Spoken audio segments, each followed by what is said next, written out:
This was an odd movie. I came into it late, and it was shooting nights, and it was freezing cold. Yeah. And so it was like being called up as Army Reserve. Not that I was in the Army Reserve, but it felt like, wait a minute, I got to go to war now? I had plans. You're thrown into a place with like a bunch of like pretty powerful actors that they've all got real chops, and we're all just standing around going, well, who do I kill and when?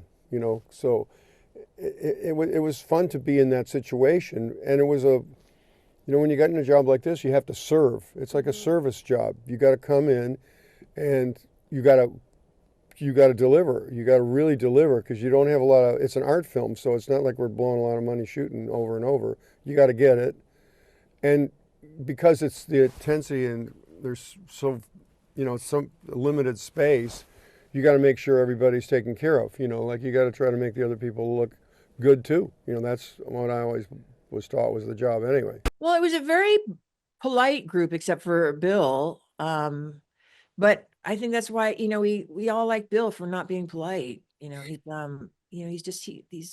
says that thing that no one else dares to say, At one point when we were doing an interview for that Toronto Film Festival, and we were the interviewer, we were all sitting there, the whole cast, most of the cast, and we were sitting there, and the interviewer said, "Hey, Jennifer, tell me about your character."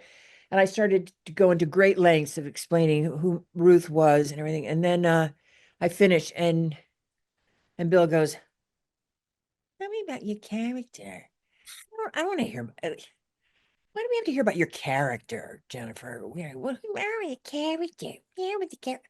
And I don't know, he doesn't know me very well. And but he went off, and it made me, it was such an honest response. But he's I like that. He's sort of dangerous in some weird way. He's dangerous. His character, I thought he was one of the best bad guys I've ever seen in a movie. I'm not kidding. I thought he was such a good as a heavy.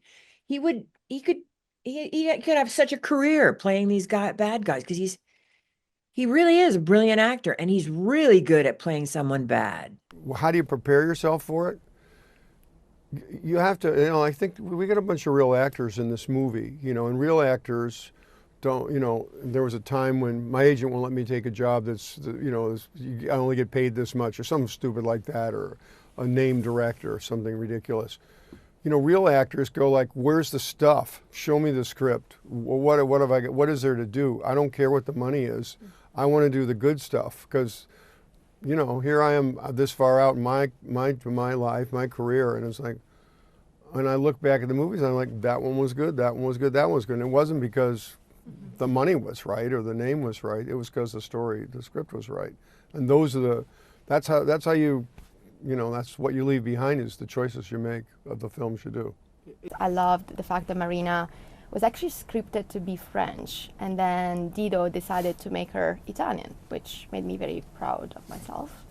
And yeah, that's it. And I loved, the fact that she was pregnant. I never played pregnant before, so that was kind of interesting to me to explore, and that's it.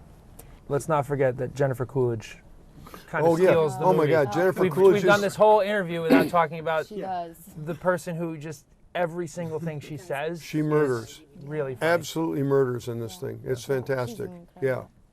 I wept 3 times during the show. It just completely, I didn't see that one coming. Just when I saw Gilda up there, when I saw Johnny up there, and then at the end, they're playing that song, and I'm not like the young guy waving at the camera going, "Hey, was I cute tonight?" I was like looking for my brother up in the audience. It was very, very emotional, beautiful.